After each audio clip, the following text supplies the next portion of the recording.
Hey, welcome to a brand new chapter of Old Man Brad. Whether you are new to the show or returning for another episode, thank you so much for giving this little horror podcast a listen. And if you are a fan of the show, just drop me a review over on your favorite podcast app. I would love to hear what you think of the show. So this week, I'm bringing you another great interview, another super fun movie. I'm going to be talking about the new film, Graveyard Shark. This is a movie from Matthew A. Peters from Mad Angel Films, and I had a chance to sit down and chat with Matthew and stars of the film, Berndele, producer Jason, and Joe about the movie. It was such a blast, so much fun talking to these guys. I can't wait for you to hear this. I always have a good time with behind the scenes chats with filmmakers. I love just hearing the other side of production. So excited for this one. And I'm going to give some spoiler-free thoughts on the film. So without further ado, let's dig into Graveyard Shark. Abby the Monster Hunter here. I am in a small fishing village on the shores of Lake Champlain, in a cemetery that is said to be the hunting ground for the horrible creature the locals are calling the Graveyard Shark. So you have information about the Graveyard Shark? You seem like a smart little girl. So if I were you, I'd use that brain of yours and get the hell about this town while your life and your limbs are still intact. Because I've seen the Graveyard Shark. Oh yeah. I've seen him with my own two eyes. Evil. He's unstoppable. He's an abomination. We've searched this graveyard over and there's no sign of a shark. Well, what about all the reports of shark attacks in this area? Really? Now that's just some old town folklore meant to scare the kids. If I was you, I'd get my ass up out of here while you could. I'm not running away. I made a promise to myself that I would not be a coward, and I couldn't live with myself if I hid from all the monsters in this world behind a bottle. So it's time for somebody to stand up and do something. In the eerie depths of Willsboro Point lies a chilling legend that strikes fear into the hearts of its inhabitants. The terrifying Graveyard Shark. This ominous humanoid creature born from the darkest depths of folklore prowls the town's graveyard. Its hunger for blood insatiable. This is written and directed by Matthew A. Peters. In it stars Berndele March, Ryan Santiago, Stephanie Ward, Michael John Gilbert, and many others. I'll just tell you, if you love just to be entertained, Graveyard Shark is a blast.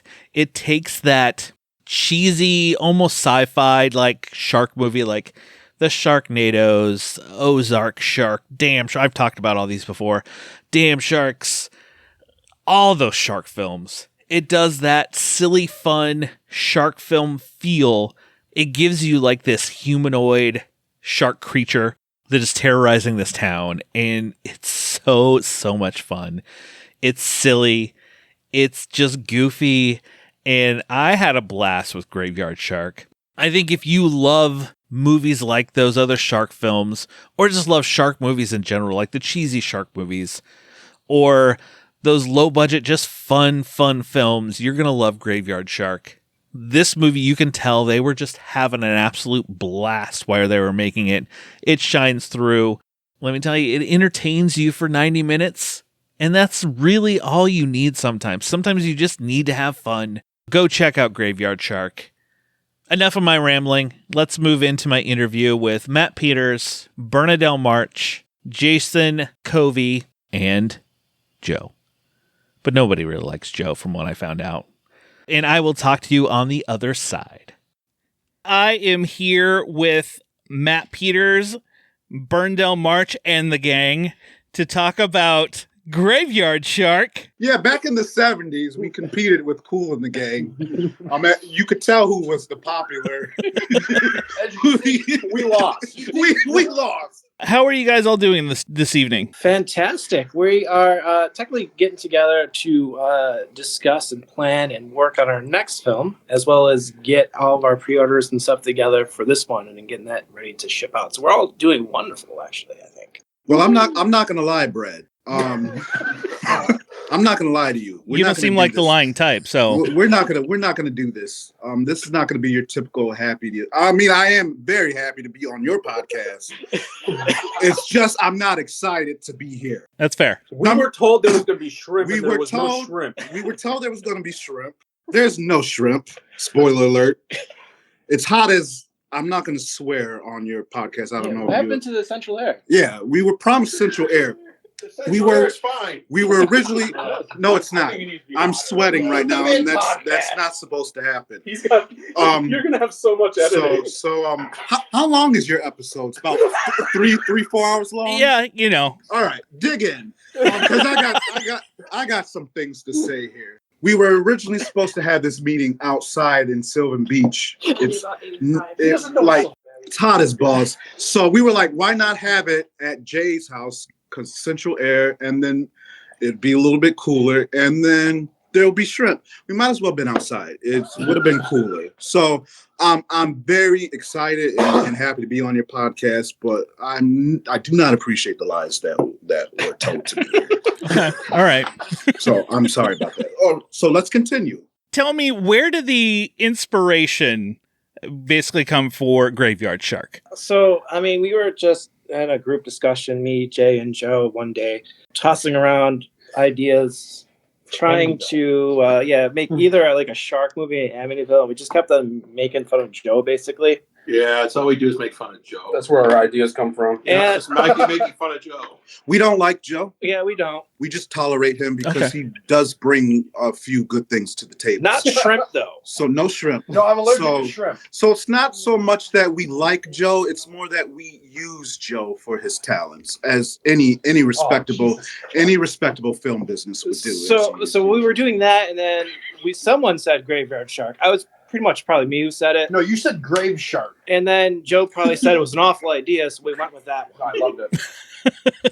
Joe always complains about everything. Yeah. He does not like anything. So basically, once we had like the name, I kind of just started hashing out ideas. Like I wanted to say, okay, so we would make this crazy film, and we have this creature that we didn't want to do like a typical shark. We wanted to make him a humanoid creature. I wanted to think of his origin story because that was very important. Like, how is this a thing? So I came up with the origin story of how he was created and then kind of spawned the story from there.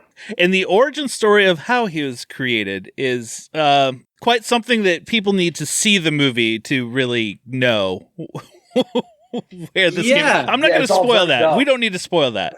The origin story is an extremely important moment of the movie, I think. And based on a true story. It's based on a 100% true story. About my life, not about my life. It is yet to be determined. I will neither confirm or deny these allegations. But yeah, so I came up with the origin story, and then I began to like spin the rest of the tale around there. Like, how do we get to the origin story, and how do we tell beyond that? So that's kind of where we started. And you said, you didn't want to do a typical shark movie, kind of a humanoid. So did you envision like this big, I guess almost like a, man in a suit biker guy or? Well, yeah. So basically, one of the reasons why we wanted to do like a humanoid creature is we didn't want to do any CGI. We could have done CGI, it would not look good or anything like that. We don't have the budget for that. So we wanted to make something that was more physical, and going for the humanoid form, we kind of thought that would be the best bet. And I always been like a fan of street sharks as a kid. So I thought like a big, muscular, beefy guy would have been a good way to go with it. And so I started looking for some like suits and stuff like that, and found a Chinese sex shop that basically sold these like muscle suits. We kind of went with that. Note that there's no holes in the suit. There are no holes in the suit. No, well, there is now. We added the holes later, but they don't come with holes. Yeah. Now, because of the holes, or was it because our? No, we had to keep ripping it open to let people breathe. Oh, because I figured because our actors were legitimately passing out. No. All safety standards were followed on set. There was no safety issue. Oh, was I not supposed to say our actors were not passing out? No. They were taking a nap sometimes. No, it was a very hot suit. It was tight. It was hot. Yeah. So we had to make sure that we had room for them to breathe. So we cut the suit a little bit during filming to make sure they had that. But in all seriousness, all safety precautions were taken. Yeah. So if they did pass out, it was their fault. Stop saying pass out. We're gonna replace this scene. The hammerhead, shark mask. Yes. How did you come about deciding a hammerhead for one and not just everyone does like great white? Correct. So we were looking at like both options. I personally thought that like the hammerhead in general had a much wider look to it. So that would translate more on film, that he would look bigger in the suit. Like if we went the other way, it would have kind of been a little bit more weirder, the great shark. I just thought the hammerhead kind of fit the suit and the vibe a lot more. And kind of it made it look more menacing. So we went that way with it. Yeah, we all took a vote based off of like looking at the different options. Oh, here's Joe Capelli, everyone. And we decided Hammerhead seemed cooler too.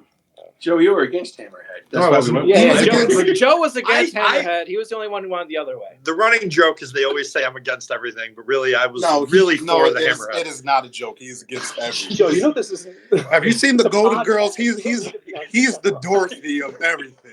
He actually wanted to call it Graveyard Well because he just didn't even want the shark in there. It's like a Free Willy type of vibe. So we were like, no, we're gonna go with shark.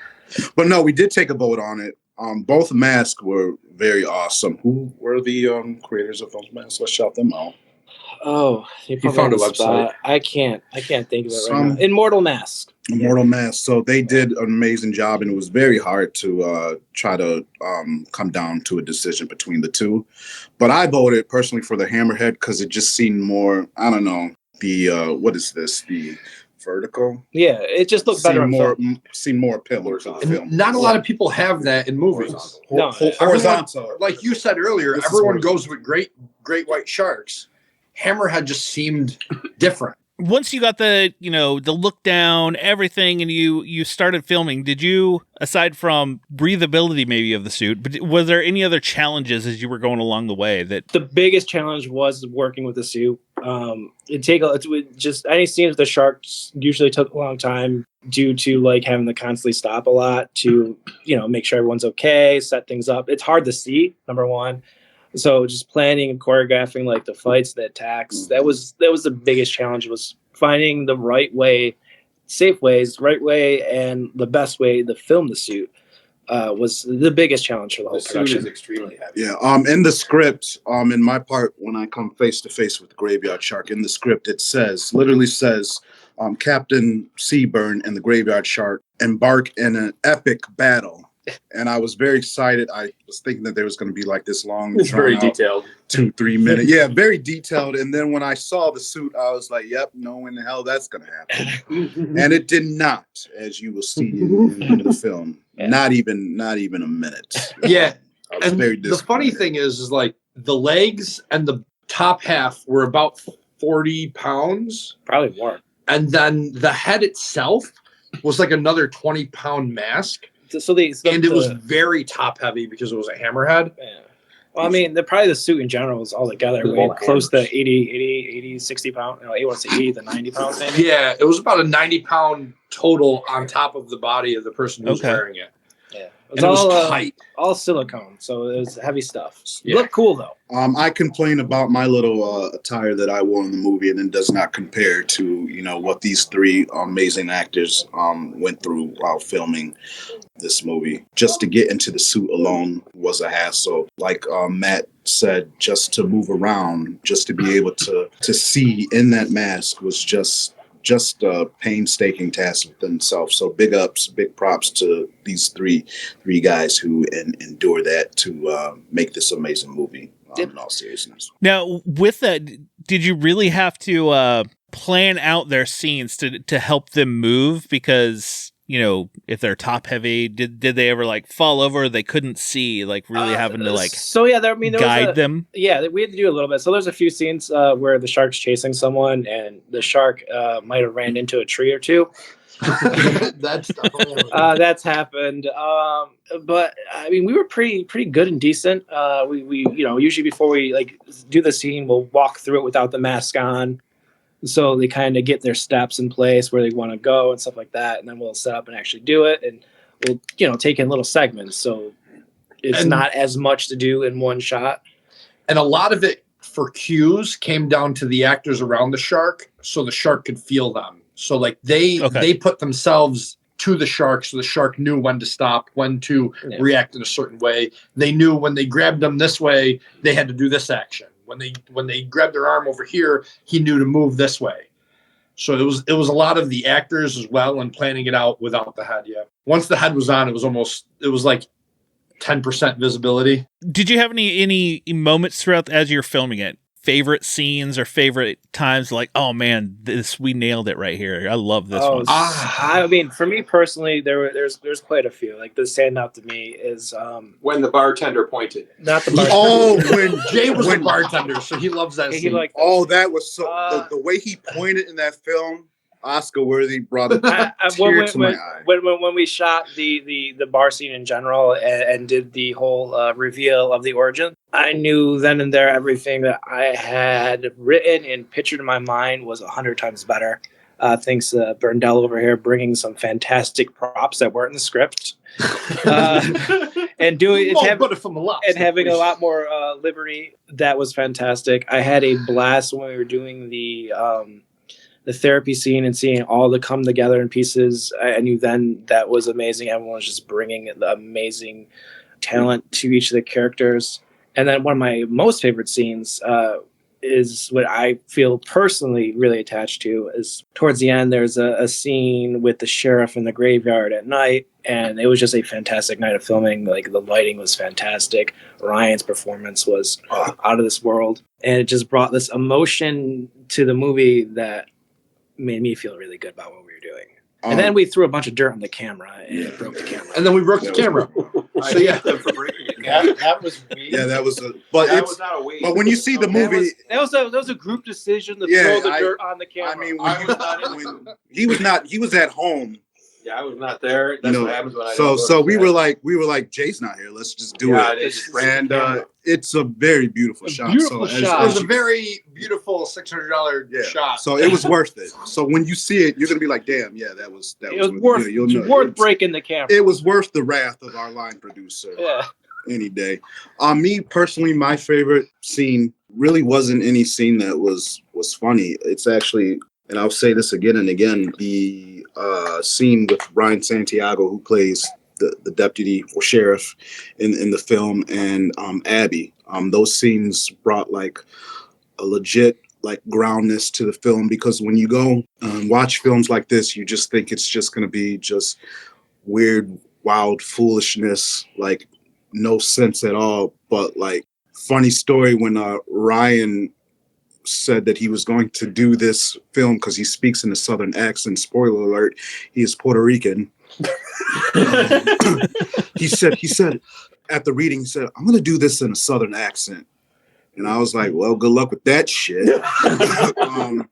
But no, when he did it, and when I saw like not even the full edited cut of the film, when I saw the rough draft, their scenes were just amazing, and just brought like sincerity to the film that I think people who watch this are going to appreciate, because like once you get done with the foolishness of my character, the weirdness of the plot, and just this movie being overall just wild as balls, it's Ryan's character that just pulls you back in, and it's like, no, some shit is really going down in this movie. We need to take precautions. So it's not all crazy silliness. There are some scenes where it's like, no, hey, we're not messing around. This is serious. This is a big deal. I mean, it is a fun movie. You guys all seem like you were probably having a blast. Oh yeah, putting it together. I think a shark, graveyard shark. Right after that scene, I'm fingering some pasta. So yeah, that's pretty much it. Fingering? We get serious and okay, that's enough. No, not fidgeting. It's definitely getting in there with the macaroni salad. So yeah, I don't know what else to say. Very accurate noises. That yeah, yeah. I don't even know how to follow that up. What are some lessons? I mean, Matt, you've done multiple films. This isn't your first go around in movies. You've done multiple horror movies and everything else. What are some lessons that you've learned, particularly on this one? Because I'm sure there's something each movie you're like, hey, Oh yeah, I mean each film. I think we've been around for quite some time, and we're trying to find like the perfect match of entertainment value. And I think it comes down to we learn a lot with pacing scenes, what our audiences might want to see, and stuff like that. And that's what we've been trying to really hone in and redefine over the last few years, trying to find what is that perfect match of quality entertainment that we could bring with the limited budgets that we're working with. So I think that with this one, I think I learned a really good mix of what we could do, and really happy with the pacing and the storytelling of this. And I think that's one of the things we really try to focus on. And I think we did that, and it's helpful going towards the future, learning what works and what doesn't. And I think we hit something here that works pretty well. I learned just to be consistent. When you first start out, we're 17. This company is 17 years old today. Not quite an adult, but we're getting there. It's don't edit that out.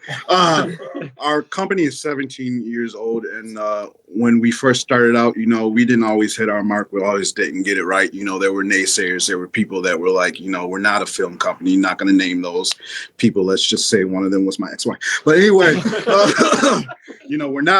we're not a legit film company. We don't make real movies. And, any normal person would have, listened to the naysayers and would have given up. But I'm so proud of these two guys, Matt Peters and Jay Covey, who were just consistent, and not only consistent, but learn from the mistakes, learn from their errors. And we're just getting better and better with time, learning from our mistakes, learning also from our successes. So we're just remaining consistent, keeping our, what is the phrase? Head to the grindstone, foot to the grindstone, nose to the grindstone. We're keeping our nose to the grindstone, and I cannot be. I can't. I'm just naming random body parts. Ass to the grindstone. Yeah, we got it. So I can't express how proud I am of these guys, and not only these guys, but the hundreds of actors who have helped along the way, even to the crew. We have a lady that just brings water and candy sometimes, and believe it or not, that helps brighten the day on set. Just from everybody. So we just want to say how much we appreciate that, and we do not take these things for granted. So.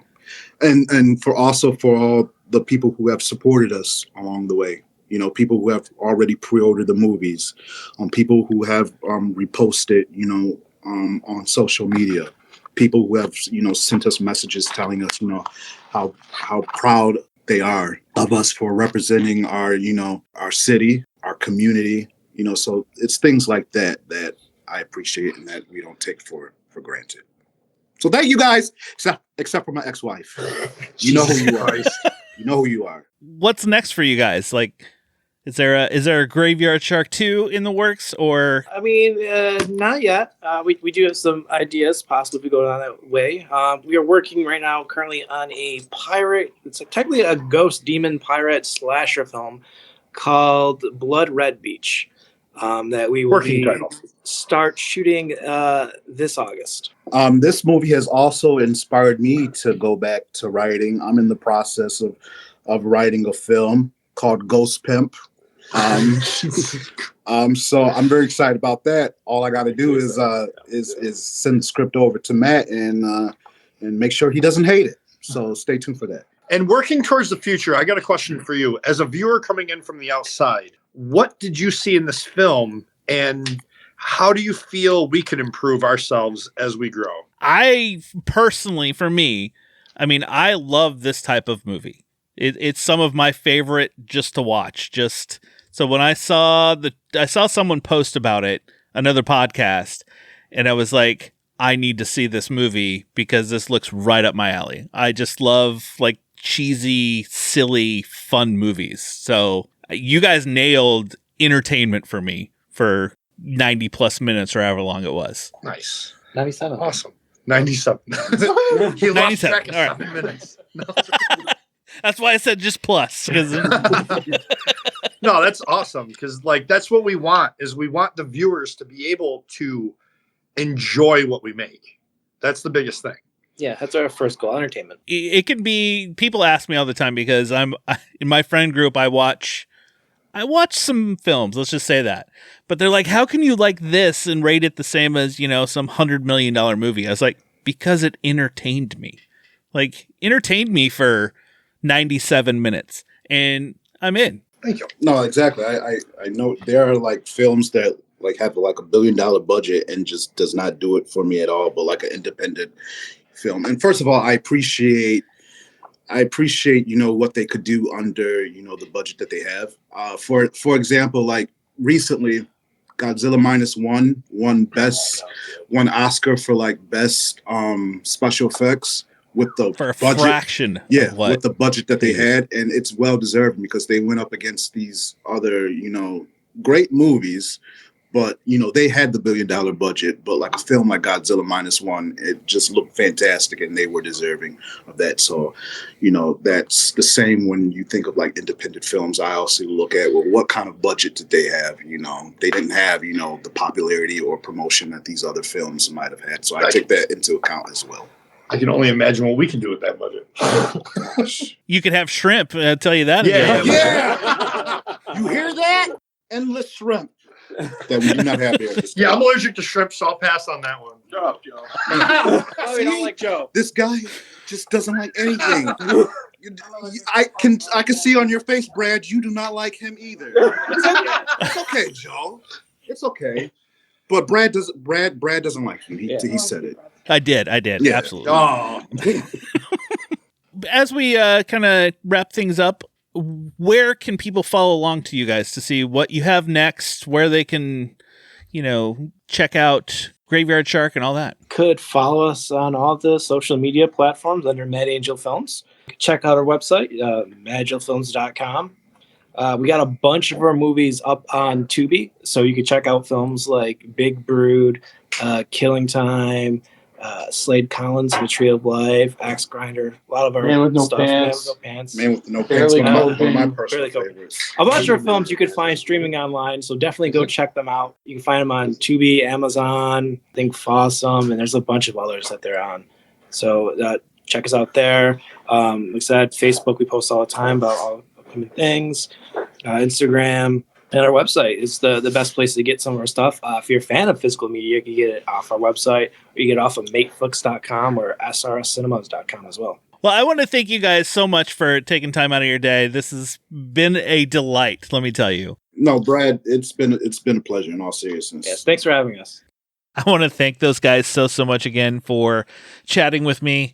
It was a blast. I really hope Berndele ended up getting his shrimp later on. Had a blast talking with him. Had a blast with this movie. Go watch Graveyard Sharks. Support these guys. Go check out Mad Angel Films. I'll have all the links in the description for the episode. I look forward to whatever they have coming next, and I'm going to go seek out a few of their other films because I had a blast with Graveyard Shark. All right, on my way out, I have another just stupid fun movie that you should go check out on Tubi. It is a movie called Cicada.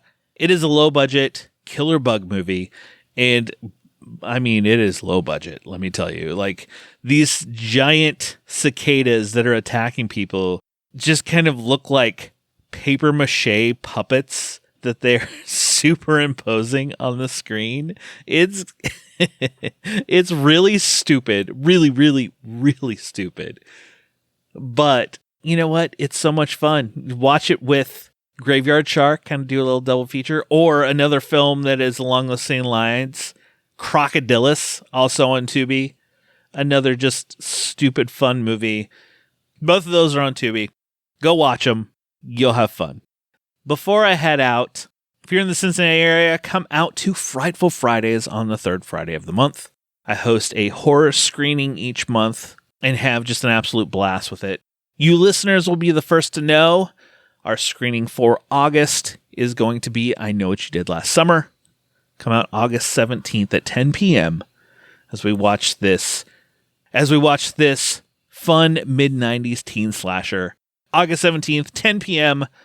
Let's watch a movie together. Well, that will do it for another chapter of Old Man Brad. Just subscribe to the show and you will never miss any episode that comes out, whether it is my regular reviews or my series Tales from Tubi, but just keep it right here. Subscribe and you won't miss them. I have a couple episodes in the works. Look for Starve Acre coming out next week. And then after that, I have a very special guest. The Killer Horror Critic joins me as we talk Killer Body Count, the Tubi original. But watch for those coming very soon. Just snuggle up in that blanket, turn off the lights, because it's okay to be scared. We'll talk to you later, everybody.